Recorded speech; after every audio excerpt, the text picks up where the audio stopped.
Paz de Deus e do nosso Senhor e Salvador Jesus Cristo. Neste vídeo, quero falar de misticismo. Como a gente vem falando no início, é uma sequência, no caso de vídeos, né? Então eu falei de religião, de cultura, agora cultura,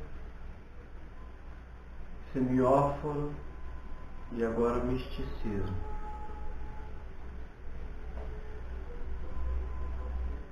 O que é misticismo? Qual é a diferença entre misticismo e espiritualidade?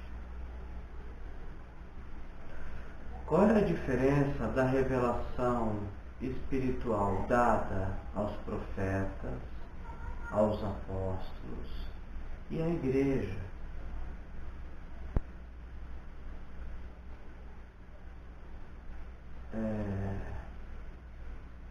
Muitos acabam tropeçando na palavra de Deus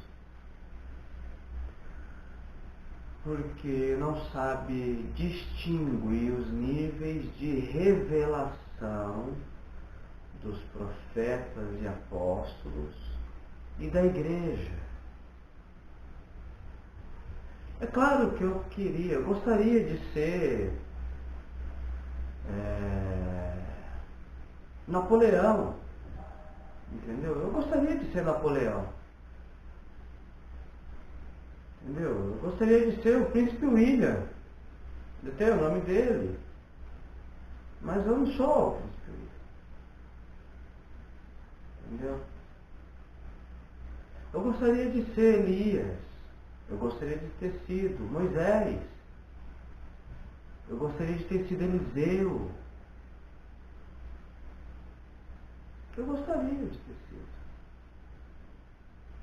Eu gostaria de ter sido do colégio apostólico. Eu gostaria de pelo menos ter sido dos discípulos de Cristo. Policarpo, pronto, que depois foi martirizado. Policarpo. Eu gostaria. Foi morto, foi martirizado. Mas eu gostaria de ter sido. O que eu quero que vocês entendam é que não dá para ser aquilo que eu não sou. Eu não consigo ser aquilo que eu não sou. O mal das pessoas é que as pessoas querem ser aquilo que elas não é. Os cristãos querem ser aquilo que eles não são. Eles leem a Bíblia e por ter a Bíblia como um livro de fábulas, eles acham que tudo aquilo é conto de fada. Então eles leem os profetas, algumas coisas dos profetas, dos apóstolos. Eles não entendem que aquela revelação que estava com os profetas e os apóstolos são únicas. A revelação dada aos profetas são únicas. A revelação dada aos apóstolos são únicas.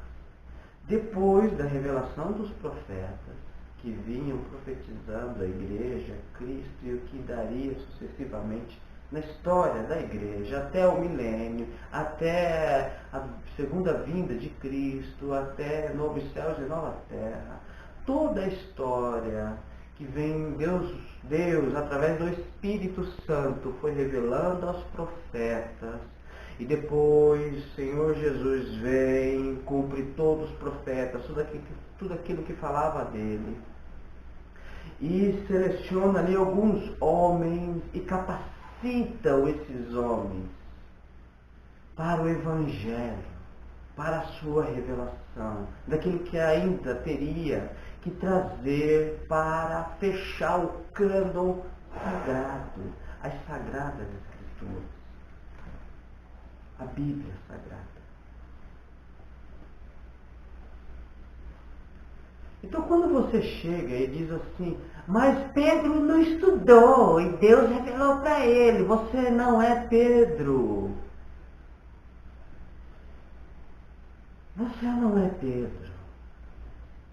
Pedro foi capacitado pelo Espírito Santo de uma forma que você e eu nunca seremos, porque você não fez e não faz e nunca fez parte do colégio apostólico. Você está entendendo?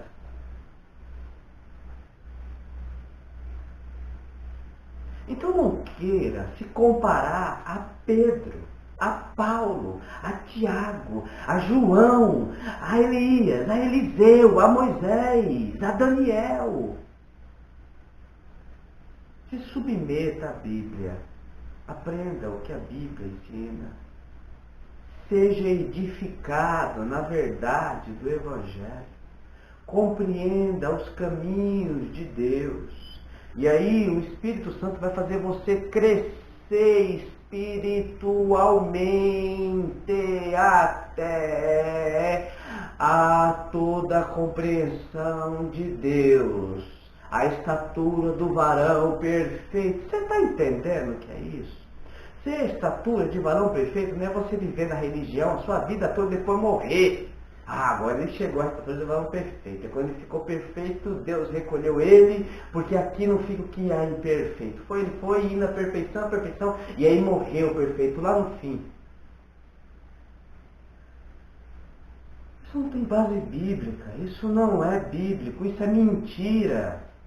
Você vai continuar sendo imperfeito, você vai morrer sendo imperfeito. E você não vai atingir a estatura de varão perfeito e vai morrer.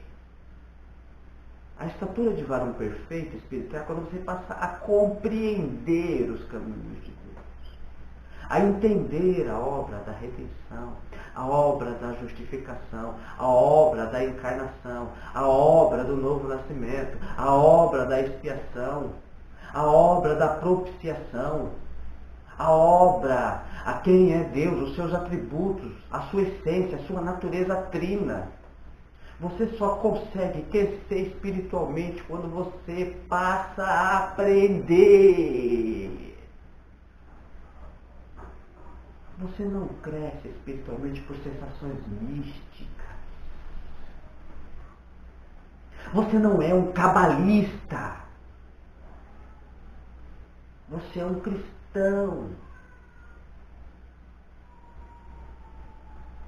Cristão aprende o que a Bíblia ensina.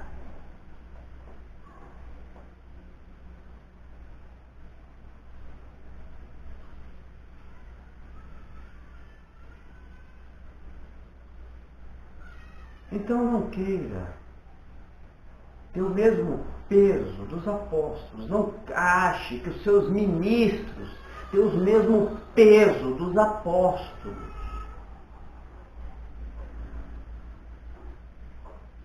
Eles não têm. Eles até querem ser super-heróis e tal. Né? Se coloca uma capa lá, se colocar uma capinha de Superman dele, eles vão querer sair voando no meio do povo. Mas eles não são Superman. Eles não são super-heróis.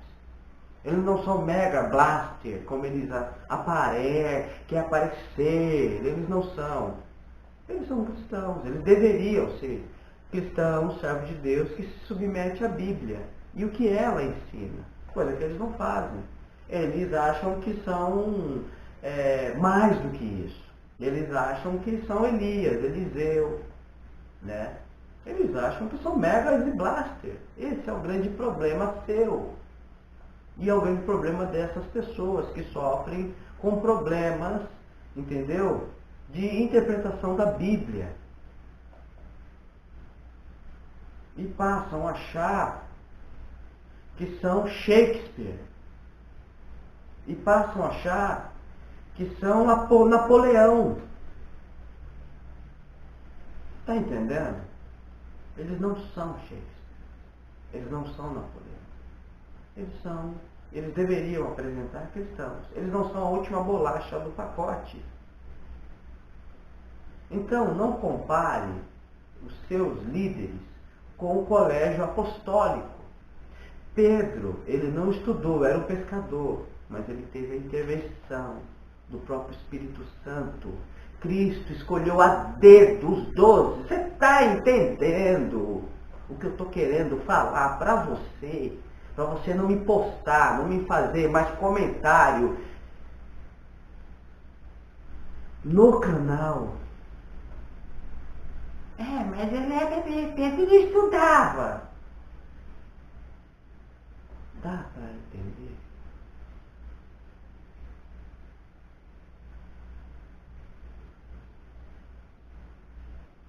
Então, não compare. Não há ninguém, depois dos apóstolos, depois do colégio apostólico. Se você entendesse um pouco da história da igreja, você saberia disso. Como a igreja começa para você em 1910, isso é, você sabe, de repente a igreja começou para você quando começou a bater a laje lá do prédio lá, começou a cobrir de telhado lá onde você congrega. Entendeu? Mas eu lamento lhe informar que você deve estar meio desatualizado com relação à Bíblia. Então a igreja ela tem 2000 anos de história. E nessa história da igreja surgiu muitas coisas, inclusive místicos que nem você.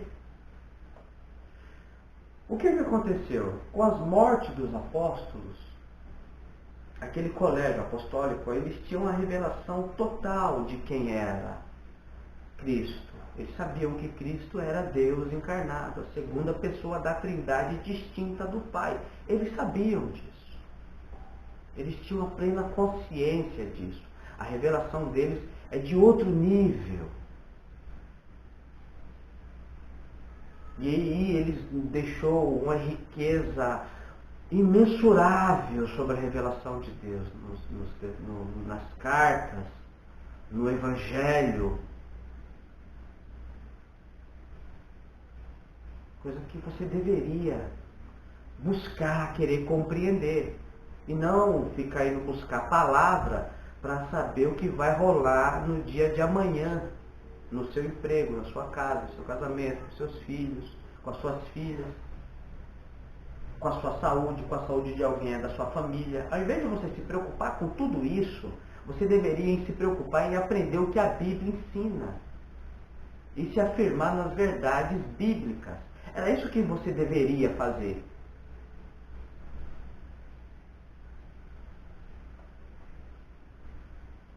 Então aquela revelação dos apóstolos era uma revelação plena para fechar o cano sagrado, o Novo Testamento.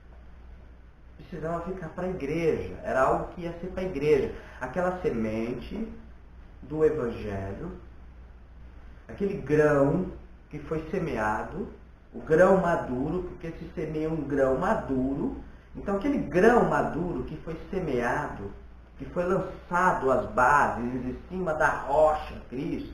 Então aquela base dos apóstolos, tudo aquele grão maduro foi semeado. Os apóstolos, Cristo morreu, ressuscitou, ascendeu aos céus.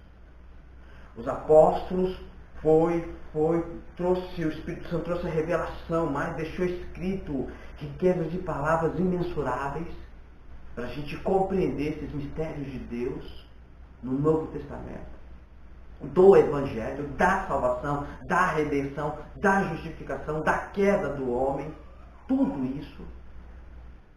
E aí aquele grão maduro, os apóstolos, o colégio apostólico morrer. E agora? Agora tem os pais da igreja. Só que uma carta foi escrita lá, outra para lá, outra para um lado. Eles não tinham a Bíblia como nós temos hoje. Então uma carta foi escrita para lá, outra carta foi escrita para o outro lado. Então o cânon ainda não tinha fechado. Quando eu digo cânon não tinha fechado, a igreja ainda não tinha estabelecido todos os livros sagrados que entrariam no cânon do Novo Testamento. O Espírito Santo, é claro, que atuou para isso. Por quê? Porque uma das promessas de Cristo foi que o Espírito Santo nos conduziria a toda a verdade. Então,